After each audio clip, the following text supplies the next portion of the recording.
So you have printed your photography. Now what? Well, in this video, I'm going to give you some cool tips on what you can do with those prints, whether you're going to sell them or if simply you want to do something as a hobby or create a gift for a friend or family member. Printing and getting crafty with those prints. Man, on a rainy day, I can think of no better way to spend my time. So, let's get into the video. This is a lovely print I've made. For sale on my website if you're interested, but there's a problem. It's curled. Now, the absolute best way to flatten a print is through heat. Now, there are other methods where you sort of roll it back the other way and leave it. I've tried that, it doesn't work. It just becomes wavy. Like, I've tried every method under the sun, and by far the best one is heat. So quite easily you can buy heat presses. Typically these are used for making t-shirts, but the problem with heat presses is they're very big, bulky, industrial pieces of kit, and they're massively expensive. I had a bit of a think about this, and I came up with an ingenious solution.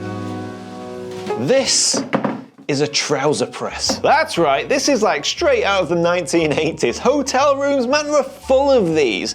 But I'm pretty certain that modern hotel rooms no longer have trouser presses, which means you can pick these up for very cheap. I got this off Facebook Marketplace for £10. That's nothing, that's pennies. And it works perfectly, and it's a really good size. Don't get me wrong, it doesn't do massive prints, but then the bigger the print, the less of the problem the roll is typically, but it does a nice pano, and it's so easy to use and so effective. So all I do is grab some archival tissue paper, which is what I also use to wrap and protect my prints, open up the trouser press, slide it on in, just making sure that none of the corners are catching. Press it down, switch it on, and then we just leave it for 15 minutes. Now 15 minutes is quite a long time with a single print, but I do them in stacks. So when I print these small panels, they do come off curled, and they're not great if you want to ship these to a customer. So I stack about, I don't know, 10 or 15 of them on top of each other and then press them. And honestly, the heat and the press is just magic. So there you have it. A print that was suffering from extreme curl is now pretty much as flat as a pancake. So printing can be a difficult business. Getting the colors to match the images on the screen. If you haven't seen a video I've done previously, I kind of go through all of that, and I'll link to it somewhere at the top of the screen or in the description below. However, what's really important is that when you make your prints, you're looking at them under daylight. Now that can be in the garden, in the conservatory, by the window, but the problem is you want that daylight to be consistent. Like, what if it's nighttime and you want to look at your prints? You know what I mean? So I have got this. It's a wonderful thing, this desk lamp that clamps to my desk. It's also important to have a big space to spread out prints so you can inspect them and sign them and pack them and all that sort of good stuff. But this light it's been such a good investment, and I'd recommend anybody serious about printing gets something like this. Now, I got this lamp from a company called the Daylight Company. This model is called the Lumi Satin Black. It's, how big is it? Yeah, it's about 50 centimeters wide. It has 2 brightness settings, so a dimmer, so it goes bright, dim, and then off. And it has a really good throw of light, an even throw of nice daylight balanced light. So if I remember rightly, this cost me in the region of about £100, 90 to £100, and it comes with this stand, which is fantastic, gives you great maneuverability, and you can rotate this light many different ways so you can get it just right, and it doesn't interfere with your eye line as you're looking down at your prints. So yeah, great bit of kit. So the next piece of kit that's really handy for when you print your own photographs is a good cutter. Now, I use a couple of different methods for trimming my prints. By far my favorite and the best one is this, my A2 Precision Trimmer by Avery. I would love to give you a link to this cutter, but man, I've had this for so many years, I don't even know I can find it online anymore. Now, the beauty of this cutter is that it's self-sharpening. So every time the blade goes back and forth, it gets a little sharpened, so it never goes dull. At least that's the theory, and I can say in about 10 to 15 years of having this, it's never dulled on me. So when my prints are too big for this cutter, I use something else. This is my Logan ruler. I actually have two of them. This one's massive, and these are great. They're expensive though. I think this one, which goes up to just over 1 meter long, so 101 centimeters, this was like, I think it was about £90, which is a lot of money for a ruler. But it's not just any ruler. You see, these rulers, they're part of a system, like an entire cutting system. So you can buy different cutting accessories that will lock onto a track on this metal ruler, which gives you the best chance of getting a perfect straight cut.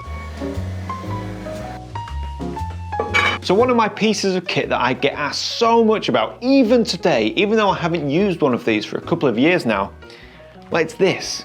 It's an embosser. So embossers, they're bloody brilliant for the most part. They take your photograph and stamp it with anything you want, whether that's a logo or some text. So I'll get onto why I stopped using these in a minute, but they are fantastic. Now you can buy these off Amazon, but I wouldn't recommend it. Typically the ones you get on Amazon are little handheld ones, and they are simply not strong enough to give an even print on heavyweight photo paper. They're great for just A4 paper, that's fine. But if you're talking a photo print, you need to get one of these heavier ones, which you can't get on Amazon, I don't think. The company I used to get these many years ago was companysealuk.com. And these were about 200, I think it was £250 for the bigger one, maybe 200 for the smaller one, but you know, that comes with the plates that you can have personalized with anything you want. And they're very cool. The first thing you've got to do is make sure that this stamp is bang in the center, if you are in fact going for a central stamp like here. Get it lined up, measure each side, so like 20, and then you've got to make sure that the stamp is perfectly straight, perfectly straight. If that is on the wonk by any degree, then it just looks terrible. It only works if everything is perfect. All right, so let's see if this is a success. Press 1, 2, 3. So on this occasion, it actually works perfectly. It looks amazing. I'm actually sat here thinking to myself, why don't I do this on all of my prints anymore? So the reason I stopped embossing my prints a couple of years ago is because I was printing from the Canon Pro 1000, which is an A2 printer that prints from sheet paper. So it was always a compromise between how much border to leave around the print that would allow for the emboss and how big you want the actual image to be. And I found that I wanted the image, so the printed image, to be as big as possible whilst leaving a small border around the sides. And what I often found was the border just wasn't quite big enough to safely allow me to emboss the print without leading to wastage, whether the emboss was wonky or whether the emboss was just too close to the edge of the paper and then it would cause a bit of a crease. So I didn't like it. I wanted to maximize the print space with having a minimal border. But now that I'm printing from the 2600 off a roll, I have so much more control over how big the print is and how much border I can leave, because I can print massively. So, I don't know, maybe I'll start embossing my prints again, because this, well, it looks fantastic. Now, earlier on in the video, I mentioned you could get these rulers with the Logan system, and you could buy accessories that go in the track here. For example, this blade here kind of has a curved corner which can ride along the channel. But by far the best accessory is this. This is a matte cutter, which clips onto the channel of the ruler, just like this. Will slide up and down the ruler, giving you a perfect 45-degree cut, so you can create your own mount boards or your own mats, depending on where you live in the world. It's really easy to use and it's a lot of fun because it can take your print, like it takes your prints and completes them even further by allowing you to create your own mats. You just get some cheap mount boards. You can buy it online or you can get it from any framers. You can get all different colors and shades. I personally like a nice textured ice white. It's so simple, you just mark out the size of your print in the center of the mat board, flip it upside down so the good side is facing down. You align the cutter with the markings on the back of your mount board, you push down the blade and you slide it to the next markings, and you'll get a perfect 45-degree cut. Do this 4 times. Hey presto, you have a window in the middle of your mount board. So there we have a perfectly cut mount board, and this is it. This is where your images come together.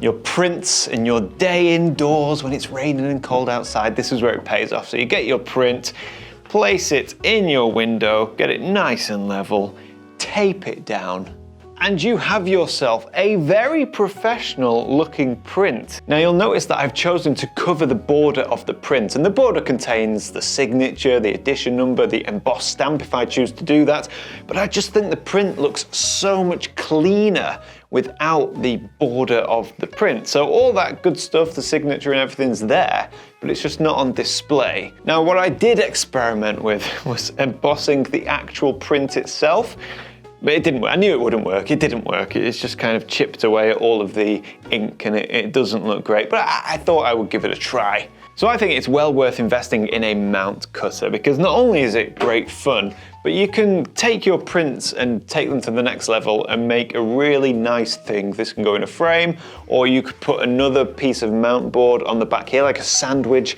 and then you could give that as a gift to somebody. It just feels like more of a complete piece. However, nowhere near as complete as the thing I'm gonna make next.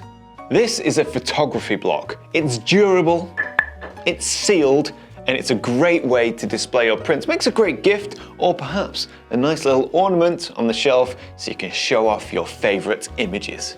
So these photo blocks, they're really quite easy to make and have such a good finish. And I'm gonna show you exactly how to do it. You need minimal tools and next to no DIY experience. Now, as I do this, let me thank the sponsor of this video, which is Squarespace. Now, the first thing you wanna do is get your piece of wood, your wooden block, and cut it to size. I'm gonna be mounting a panoramic print, so I've got myself a nice panoramic block of wood, and you want the block of wood to be a little bit smaller than your printed image so you've got overlap. That's really important. You don't want any white paper showing when you mount this. Now, if you don't know who Squarespace are, they're an all-in-one website building platform, and what that means is that you can build a website using their drag and drop system and get a very professional looking website with no web coding experience whatsoever. Now you might be wondering, why am I putting this piece of carpet down on the table? Well, we need to sand our block of wood. And when sanding a small block of wood, it can get a bit awkward, whereas if you put it on carpet, it grips a lot better so it doesn't slide all over the place when you put a sander on it, and yeah, it just makes the job a lot easier. So with Squarespace, you can basically build a website that will do absolutely everything you expect. That's it. Let's cut to voiceover, I think. So, as I was saying, with Squarespace, you can do everything you expect of a modern day website, from registering your own domain, getting a nice online gallery, an online store, you can have your own members area, and they even have AI tools that'll help you with your design and your copy, making it so easy to build a website that you normally would expect this of like some professional web coding company. Well, now you can do it all yourself. Okay, that is one smooth bit of wood. So if you want to give Squarespace a go to squarespace.com/Heaton. You'll get a free trial, and if you like that free trial, use the offer code Heaton for 10% off your first purchase. Now, just need to give this a quick wipe down with a mildly damp cloth to get rid of the dust. Then we're going to stain it, and then we're ready for the mounting and the, I was going to say lamination. It's not quite lamination, but it also kind of effectively is.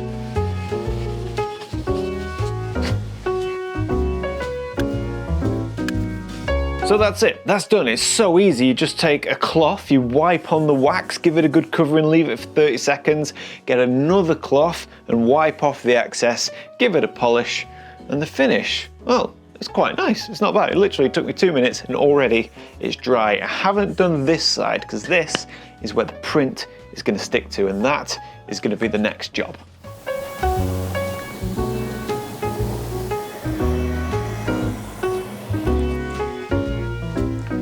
So now that our print is cut to size, we need to glue it onto the block and then seal the entire block. And to do that, we're going to use this. This is a product called Mod Podge, which is a water-based glue, sealer, and finish. So we're going to use this to glue the print onto the block as well as seal the entire block, giving it a wonderfully laminated finish. So this is really straightforward. I'm just going to take this little roller with the sealant and then roll it evenly onto my block.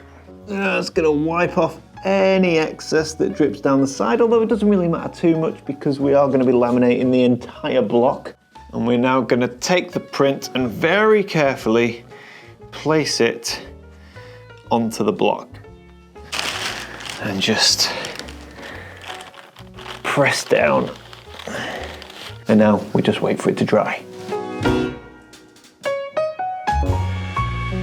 So about 15 minutes later and the glue is dry. Now we're going to use the same glue, which is also a sealant, and we're going to apply this to the outside of our image. This feels so wrong. And now we let this dry. Shouldn't take long.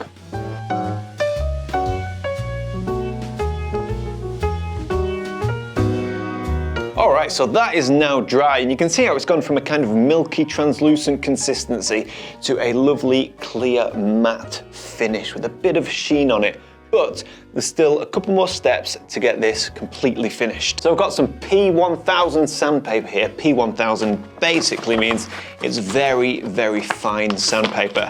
And I'm just going to give this a light sanding before applying a second coat, and that second coat is going to go all over the block.